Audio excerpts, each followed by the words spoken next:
It's what bothers people about this Palantir thing. Yeah. Yeah, we were talking about that yesterday. Yeah. The Palantir thing is very odd. Well, Peter Thiel's giving a 4-part lecture on the Antichrist. This is like me doing a 4-part lecture on Long Island racism. Just to show everybody, how much I know about it and how scary it is and how we got to watch out for it. But it's totally not me or anyone I know. It's so strange to have this. You build military AI, military drone, autonomous drone technology to export to war zones all over the world. Mm-hmm. You build domestic surveillance technology to surveil our friends and neighbors. And then your other pet passion is the Antichrist. It's odd. Wouldn't you include tennis? Wouldn't you go, and I'm big into tennis? Something else. It's odd, and I like ice fishing. I build autonomous drone technology. I build domestic surveillance technology. And I love lake trout. And I love lake trout, and I love big mouth bass fishing.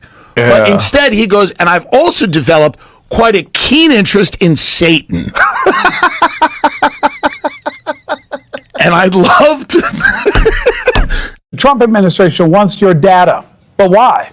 The White House is reportedly teaming up with controversial tech powerhouse Palantir, the data analysis and technology firm co-founded by Trump megadonor Peter Thiel. The purpose?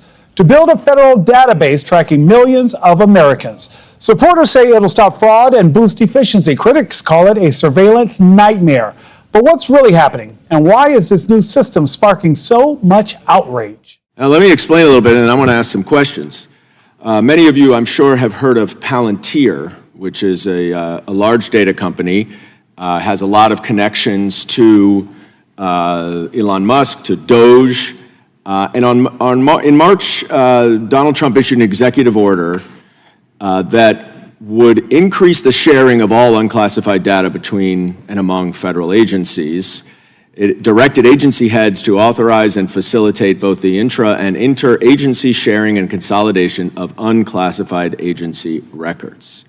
Now, a New York Times report in May outlined in great detail how the president has employed Palantir to carry out this executive order, essentially to merge all data from all different executive branch agencies into one single database. Now, it's unclear who would control that database, who would have access to it, what searches would be done, and there seem to be no guardrails about that. Another New York Times article says that the administration, that this database would have 314 different points of data about every American. Literally every American, 314 various categories of data will be consolidated into one database by a private company, Palantir. But Palantir, co-founded by Trump ally Peter Thiel, would have unprecedented access to Americans' personal data.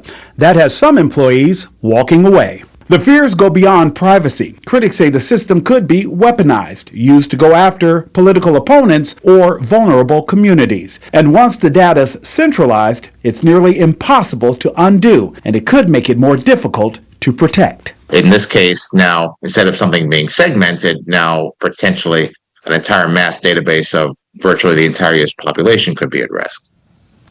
Palantir's contracts are already being renewed into next year, but federal agencies have until September to report their data sharing compliance. My colleagues on the other side of the aisle often express concern about government surveillance, about ensuring that we get search warrants in the context of 702, which is a small universe of already obtained information that we know are communications with people of interest from of foreign nationalities.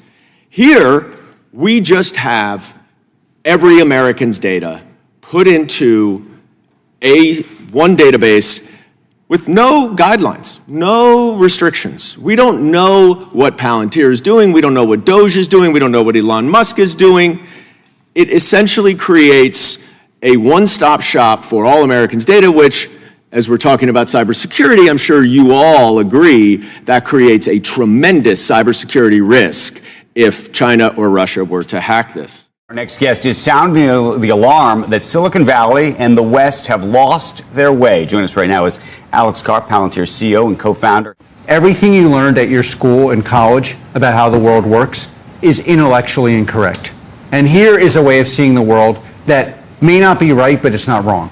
And so trying to be right is very hard, but you can definitely know what's wrong. And what you've been taught in college, that you basically should have no beliefs, that the West is inferior, that the intellectual tradition of the West, it leads to self-flagellation and losing on the battlefield, losing intellectually, losing your party, losing your country, losing your border, that your institutions can't work because we're so good.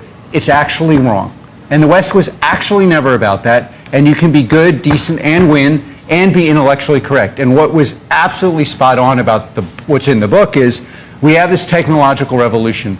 It's no longer fake. 3-4 years ago, institutions basically thought I'd rather have a good steak dinner and a bad product, and at least I get the steak dinner because the software product doesn't work. Now we are in a software-defined world, and the nation that leads software is the USA. And what does that mean for all institutions? What it means is those institutions have to actually live up to their core mandate. So a country has to have a border, the educational institutions have to work, the military actually has to be scary.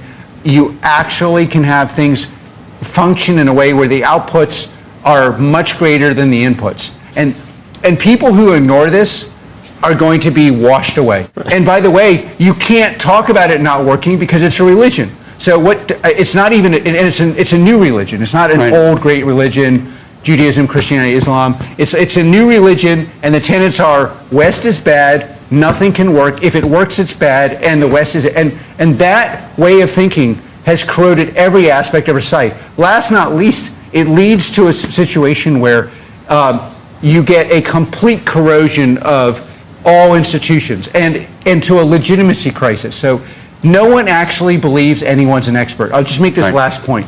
In the 50s, if there was this famous professor, Ken Arrow, and if Ken Arrow said you were smart, you got tenure.